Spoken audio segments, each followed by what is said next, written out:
چمکا سکو یہ عجیب لفظ ہے، یہ عجیب باتیں ہیں، اس کو سمجھنے کی ضرورت ہے، ذرا سی ظاہر ہے کہ دقت نگاہ کی ضرورت ہے۔ کیا بات ہے، کیا بات ہے کہ امیر المومنین نے قلب کو محور بنایا ہے۔ ذکر الہی کی اگر تجلی کہیں ہو سکتی ہے تو وہ قلب پر ہو سکتی ہے۔ سمجھ میں آپ کے بات آنی چاہیے، اشاروں میں بات سمجھ میں آنا چاہیے کہ آیا قرآن قلب محمد پر، کہیں اور نہیں آیا، کسی پہاڑ پہ نہیں آیا، کسی جبل پہ نہیں آیا، کسی میدان میں نہیں آیا، کسی گھر پہ نہیں آیا، قلب محمد پر قرآن آ رہا تھا۔ جعل الذکر جلاء للقلوب، اس نے ذکر کو بنایا ہے، ظاہر ہے اس لیے بنایا ہے۔ اب ذکر کے بنانے کی، ذکر کے بتانے کی، ذکر کو اس منزل پر لانے کی، ذکر کے تعلق سے گفتگو کرنے کی، خدا شاہد ہے کوئی اور نہیں بتا سکتا کہ ذکر کی وجہ کیا ہے۔ ذکر کی وجہ کیا ہے؟ امیر المومنین کہہ رہے قلب کو جلا ملتی ہے، قلب صیقل ہو جاتا ہے، قلب آپ کا شیشہ ایسا بن جاتا ہے جس میں عکس نمایاں نہیں، ہویدا نہیں، بلکہ ایسے جیسے کہ آپ یہ کہیں یہی تو عین ہے، یہی تو اصل ہے، یہی تو حقیقت ہے۔ اتنا صیقل کر دیتا ہے آپ کے قلوب کو ذکر۔ ایک لفظ، چھوٹا سا لفظ ہے، میں نے 8 دن لیے، 7 دن لیے، آج 8واں دن ہے، امیر المومنین کے کلام کا ایک ٹکڑا پیش کر رہا ہوں تو آپ محسوس یہ کر رہے ہیں کہ ہم تو اپنے منزل پر، ہم تو اپنے مقصد پہ آ گئے۔ یہ ہے کمال خود بات کا کہ ایک چھوٹا سا فقرہ آپ کو ایک ایسی منزل پر لے جاتا ہے کہ جس کے بعد آپ یہ کہیں کہ ہاں معانی تو اب کھلے، اب معلوم ہوا کہ ذکر کا مطلب کیا ہے، تمہارے دلوں کی جلا ہے ذکر۔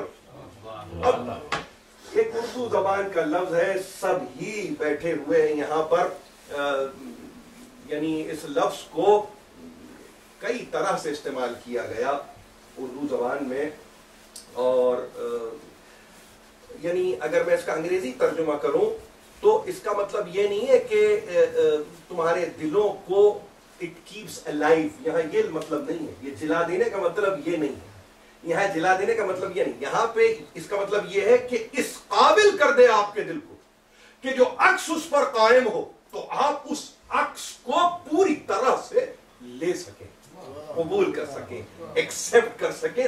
دل وہ محور، دل وہ مرکز، دل وہ اصل کہ جس پہ ایک مرتبہ اگر عکس پڑ رہا ہے تو وہ عکس کہیں سے بھی آؤٹ آف فوکس نہ ہو۔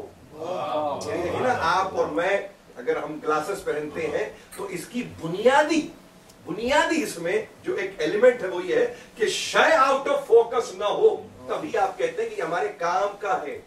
جہاں آؤٹ آف فوکس ہو جائے اب یہ کسی کام کا نہیں، وہ دل کسی کام کا نہیں ہے کہ جہاں پہ پیدا کرنے والے کا صحیح عکس ہی نہ بن سکے۔ تعریف کتنی شیشہ بن گئی، قلب کی تعریف کتنی شیشہ بن گئی، اس کو تو ملاحظہ فرمائیے کہ کیا تعریف قلب کی قرار پائی۔ وہ بیکار ہے قلب، وہ عدسہ بیکار عدسہ ہے کہ جو محدب تو ہے، موٹا تو ہے، اس سے نظر تو بھرپور آنا چاہیے تھا مگر نظر ہی نہیں آتا، تو اس کا مطلب قلب کسی کام کا نہیں ہے، قلب کسی کام کا نہیں ہے۔ وہ قلب کہ جس کے نتیجے میں وہ اتنا صیقل ہو جائے کہ جب تجلی ہو تو وہ پوری طرح سے نمایاں ہو جائے۔ اور اس کے بعد کہا اب یہ قلب جس کو کہ صیقل کیا گیا ذکر الہی سے، ذکر الہی سے جس کو صیقل کیا گیا، اس کا عالم کیا ہے؟ اب اس کا عالم یہ ہے کہ امیر المومنین فرماتے ہیں وَتَسْمَعُ بِهِ بَعْدَ وَقْرَا۔ امیر المومنین فرماتے ہیں جب یہ قلب صیقل ہوا، سوال میں کیا ہوا؟ تم بہرے تھے، تم سننے لگے۔ کیا عجیب بات ہے، دل سے سماعت کا تعلق نہیں، آگے وَتُبْصِرُ بِهِ بَعْدَ الْعَشْوَى۔ تم اندھے تھے، تم دیکھنے لگے، تم اندھے تھے، تم دیکھنے لگے۔ امیر المومنین جب یہ بیان کرتے ہیں میرے پاس کوئی ایسا واقعہ نہیں ہے جس میں کہیں کسی خطبے کے ضمن میں حواشی میں کسی نے یہ کہا ہو کہ امیر یہ فرما رہے تھے اور کھڑے ہو کے پوچھنے والا یہ کہہ رہا تھا، آپ نے کہاں سے اس کو پڑھا، کہاں سے اس کو بیان کیا؟ مجال نہیں ہے کسی کی مجال نہیں ہے. قلب کو جلا دیتا ہے، قلب کو چمکا دیتا ہے اس کا ذکر. اور اس کے بعد اب تم جو کل تک سن نہیں سکتے تھے سننے لگے، جو تم دیکھ نہیں سکتے تھے وہ دیکھنے لگے. قلب کیا چمکا کہ تمہارے نصیب جاگ گئے، قلب کیا چمکا کہ تمہارا مقدر جاگ گئے. قلب ہی کو تو سیکل کرنا تھا، کتنی فیکلٹیز ہیں کہ وہ نمایاں ہو گئی. یعنی انسان، اب وہ انسان جو شعور کا انسان تھا، جو احساس کا انسان تھا، جو ادراک کا انسان تھا، جس کی بنیاد میں پرسپشن کو رکھ دیا گیا تھا، جس کی بنیاد میں ریزن کو رکھ دیا گیا تھا، جس کی بنیاد میں انٹویشن کو رکھ دیا گیا تھا، جس کی بنیاد میں الہام و القا کو رکھ دیا گیا تھا، وہ اس منزل کمال پر آ گیا کہ فقط قلب کو اس نے سیکل کیا ہے، سننے بھی لگا، دیکھنے بھی لگا. عجیب عجیب. اور یہی نہیں بلکہ ایک منزل آگے بڑھ کے اور کہ تمہاری کیفیت یہ تھی کہ تم آپس میں دشمن تھے. یہ قلب سائیکل جو ہوا تو کیا ہوا؟ تمہاری آپس کی دشمنیاں فرما برداری میں تبدیل ہو گئی. امیر المومنین کی کچھ اصطلاحات ہیں، ظاہر ہے کہ میں اپنے چھوٹے بچوں کو بھی یہاں دیکھتا ہوں، کہیں ذہن پر یہ نہ لائیں اپنے کہ کوئی بہت بھاری یا ایسی گفتگو ہو رہی ہے کہ جو سمجھنے سے قاصر ہے. قطعاً ایسا نہیں ہے.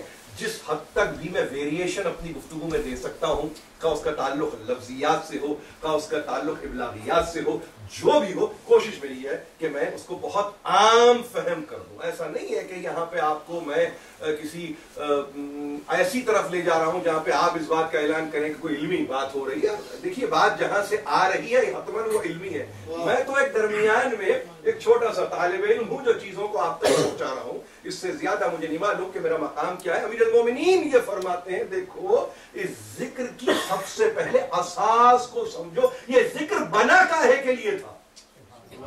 بھئی ذکر کی بھی کوئی یوٹیلیٹی تو ہو. پوچھتے ہیں کہ یوٹیلیٹی بتائیے اس کی. صاحب اللہ جو کرتے ہیں اس میں یوٹیلیٹی کیا؟ اس کی یوٹیلیٹی یہ ہے کہ تمہارا قلب صاف ہو جائے، تمہارا قلب پاک ہو جائے، تمہارا قلب شیشے کی مانند ہو جائے. اور پھر ظاہر ہے کہ یہ ذکر ہے تو فکر سے دور نہیں ہے. امیر المومنین فرماتے ہیں الفکر مرعۃ صافیہ، یہ شیشہ ہے جو روشن ہے، جو صاف ہے. فکر وہ شیشہ ہے، فکر وہ آئینہ ہے جو صاف ہے، شفاف ہے. اس پر اس کا مطلب کیا ہوا؟ اس کا مطلب یہ ہوا کہ جو اس پر تجلی ہوتی ہے وہ شفاف ہوتی ہے، اس میں کہیں آلودگی نہیں ہے، درمیان میں کوئی میڈیم نہیں ہے جو اس کو پلیوٹ کر رہا ہو، جو اس کو آلودہ کر رہا ہو، جو اس کو کسی طرح سے ایسی منزل پر لا رہا ہو کہ چیزیں نمایاں نہ ہو. یہ امیر المومنین ہے، فرماتے ہیں بس یاد رکھو اپنے قلب کو اللہ کے ذکر سے آباد کر دو، اس لیے کہ یہی تمہارے قلب کو منور کر دے گا. جہاں قلب منور ہوا سماعتیں بحال ہو گئی، جہاں سماعتیں بحال ہو گئی وہاں تمہاری بصارت بحال ہو گئی. جہاں تمہاری سماعت و بصارت بحال ہوئی تو آپس کے معاملات تمہارے درست ہونے لگے. پھر کہاں کی دشمنی، کیسی دشمنی، کہاں کی کبیدگی، کیسی دشمنی جس کے نتیجے میں تم آپس میں لڑنے لگو. دشمنیوں کو ختم کرنے والا ذکر ہے، دشمنیوں کو ختم کرنے والا ذکر ہے. یہ وہ ذکر ہے، اللہ کا ذکر ہے، اس کی رحمت شامل حال ہے. اور پھر ایسے نہیں بلکہ ذرا سا آگے چل کے امیر المومنین یہ فرماتے ہیں ہر دور میں اس نے اپنے نمائندوں کو باقی رکھا ہے، ہر دور میں اس کی حجتیں باقی رہی ہیں. فی ازمان الفترات، وہ زمانے بھی کہ جس میں انبیاء نہیں آتے تھے اس کی حجت کسی نہ کسی صورت قائم رہتی تھی. اور عالم یہ تھا ان حجتوں کا کہ جس میں امیر المومنین یہ فرماتے ہیں کہ وہ حجتیں اپنے طور پر قائم نہیں تھیں بلکہ اس کے حکم کے نتیجے میں وہ حجت قائم ہو رہی تھی. اور عالم کیا تھا؟ ان حجتوں سے پیدا کرنے والا ناجاہو فی فکرہم، وہ نجوا کیا کرتا تھا ان افکار سے، ان فکروں سے، سرگوشیوں سے، وہ اپنے تعلق کو قائم کر رہا تھا. وَكَلَّمَهُمْ فِي ذَاتِ عُقُولِهِمْ، اور ان کے عقول سے وہ کلام کیا کرتا تھا، فکر سے نجوا کرتا تھا، عقل سے کلام کرتا تھا.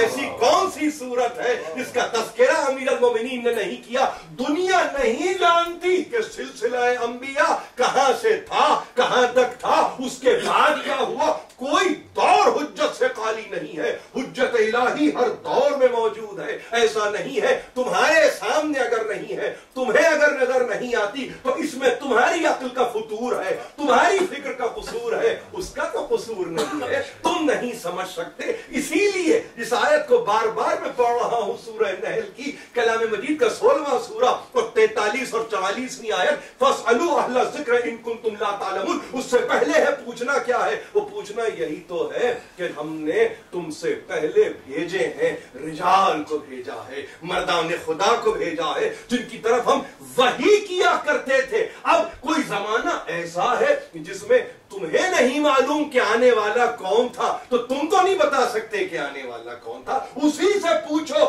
جو تمہیں بتائے. تو امیر المومنین وہ ذات والا صفات ہیں کہ بے اختیار کہا یاد رکھو، یاد رکھو کہ میں تمہیں بتاتا ہوں کہ وہ زمانہ اگر تم دیکھتے ہو ظاہر بین نگاہوں سے کہ نبی نہیں ہے، حجتیں اس کی باقی ہیں. ان حجتوں سے وہ کلام بھی کرتا ہے، ان حجتوں سے سرگوشی بھی کرتا ہے، ان حجتوں سے وہ الہام اور القاء کی صورت میں گفتگو بھی کرتا رہتا ہے. وہ تمام تر توجہات کے ساتھ ان سے مسلسل وابستہ ہے. وہ ان سے وابستہ ہے، یہ ان سے وابستہ ہے. ایسی صورت کمیونیکیشن کی ہے، کسی کو نہیں معلوم. بس یاد رکھیے ذکر کے تعلق سے ایک اور بات جس کو کہ علماء اسلام نے بے اختیار کہا کہ یاد رکھو جس ذکر کو تم ذکر سمجھ کر آگے بڑھ رہے ہو، کہیں کوئی کہتا ہے کہ حق ہو کا نعرہ ذکر ہے، کہیں کوئی کہتا ہے اللہ ہو کا نعرہ ذکر ہے،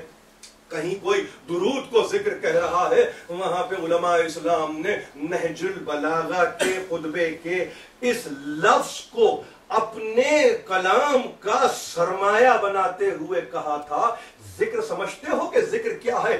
استحضار الصفات الالہیہ، یعنی اللہ کی صفات کو ہر آن مستحضر جاننا، صفات الہیہ کو ہر آن حاضر و ناظر جاننا. کیا عجیب بات ہے، کیا عجیب ایک لفظ ہے ذکر. اس لفظ کے ضمن میں علماء نے کہا کہ امیر المومنین یہ کہنا چاہتے ہیں کہ دیکھو ہر آن اللہ کی صفات تمہارے پیش نظر رہے. وہ حی ہے تمہارے پیش نظر رہے، وہ قیوم ہے تمہارے پیش نظر رہے، وہ علیم ہے تمہارے پیش نظر رہے، وہ قدیر ہے تمہارے پیش نظر رہے، وہ متکلم ہے تمہارے پیش نظر رہے، وہ صادق ہے تمہارے پیش نظر رہے، وہ مدرک ہے تمہارے پیش نظر رہے، وہ مرید ہے تمہارے پیش نظر رہے. تمام صفات ثبوتیہ کو اٹھا کے دیکھیں. 8 عدد صفات ثبوتیہ کا میں نے تذکرہ کر دیا. آپ اس کو جا کے روشنی اپنے آپ کو اس انداز سے دیکھیں کہ جہاں ہم سمجھتے ہیں کہ ہماری بنیاد اور ہماری اساس میں بچے کو ہم سکھاتے ہیں تو صفات سلویہ اور صفات ثبوتیہ کا تذکرہ کرتے ہیں. امیر المومنین فرماتے ہیں ذکر ایسا ذکر نہیں ہے جو بغیر صفات ہو جائے، ذکر ایسا ذکر نہیں ہے جو بدون صفات الہی قائم ہو جائے. یہ ذکر ایسا ذکر ہے کہ جب تک تمہاری نگاہوں میں اس کی صفات نہیں ہے اس وقت تک یہ ذکر قائم نہیں ہو سکتا. اللہ کا تذکرہ تو کر رہے ہیں، اس کو حی نہیں جانتے. اللہ کا تذکرہ تو کر رہے ہیں، اس کو قیوم نہیں مانتے. اللہ کا تذکرہ تو کر رہے ہیں، اس کی قدرت پہ یقین نہیں رکھتے. اللہ کا تذکرہ کر رہے ہیں، اس کو متکلم ہی نہیں جانتے. اللہ کا تذکرہ کر رہے ہیں، اس کے صادق ہونے کو نہیں مانتے، اللہ کا تذکرہ کر رہے ہیں، اس کے مدرک اور مرید ہونے کو نہیں مانتے، ایسا ذکر کس کام کا ذکر ہے؟ وہ ذکر کسی کام کا ذکر نہیں ہے جس میں صفات الہی